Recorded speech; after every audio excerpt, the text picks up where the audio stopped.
Devocionais a Bíblia toda em um ano. Hoje, Gênesis capítulos 42 a 44. O capítulo anterior foi encerrado por Moisés anunciando o cumprimento do sonho de Faraó. A fome finalmente chegou a toda a terra e todos os povos estão necessitados de alimentos. Agora, no capítulo 42 em diante, Moisés mostrará como esse evento, a fome, resultaria na reconciliação de José, seus irmãos, e na descida de Jacó para o Egito posteriormente. Nós vemos Deus que está controlando a história e conduzindo cada passo para cumprir o seu propósito redentor. Devido à fome, Jacó envia seus filhos ao Egito. José rapidamente reconhece seus irmãos, mas não é reconhecido por eles. Por duas vezes, Moisés frisa essa informação, mostrando a importância dela na história. De forma graciosa, José mostra misericórdia e concede alimentos em abundância para seus irmãos, bem como não lhes cobra pelo valor necessário por aqueles cereais, por aquele alimento que ele dava a eles. Porém, não devemos pensar que José não fez nada. Na verdade, em todo momento, José está tramando, planejando um meio de trazer o seu pai e o seu irmão mais novo, Benjamim, para a sua presença. José acusa os seus irmãos, que ainda não havia reconhecido, de serem espiões, estarem no Egito com más intenções. Ele então escolhe Simeão e o algema e o prende e envia de volta os demais irmãos. Os irmãos voltam para Jacó, o seu pai, e ali Jacó mostra mais uma vez a tristeza de perder os filhos.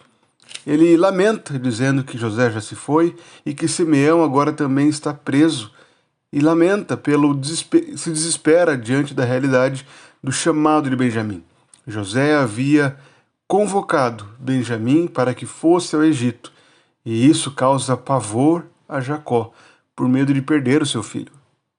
Porém, como a fome continua, Jacó se vê obrigado a fazer isso. Judá estabelece um voto, jurando que trará de volta o jovem rapaz Benjamim. Jacó então abençoa seus filhos e os reenvia ao Egito a fim de conseguirem mais alimento. José, mais uma vez, mostra generosidade ainda maior do que na primeira vez. Nessa segunda viagem, José recebe seus irmãos em sua própria casa, estabelece um almoço para que todos possam se alimentar, mesmo que ainda esteja irreconhecível a seus irmãos. Porém, nesse momento, José coloca em prática mais um plano. Embora envie de volta as bagagens com muito alimento e o dinheiro novamente, ele coloca o seu copo, na bagagem de Benjamim, a fim de trazer mais uma armadilha para seus irmãos. Quando é descoberto que Benjamim trazia o copo em sua bagagem e que todos ficariam como escravos, os irmãos se desesperam diante disso. Judá então assume a frente, toma a frente e passa a argumentar com José, ainda sem reconhecê-lo. Nós vemos uma mudança marcante no coração de Judá. Essas cenas, elas estabelecem um ponto de tensão muito importante. O nosso plano de leitura encerra esse dia nesse texto, no capítulo 44, mas prepara o nosso coração para o que virá logo em seguida, no capítulo 45. Antes disso, precisamos pensar em algumas aplicações desses textos para nós. A principal aplicação está relacionada com a providência de Deus. A todo momento somos lembrados disso, e nesse texto, nesse conjunto de textos em específico, somos lembrados de como a providência de Deus é eficaz em transformar corações.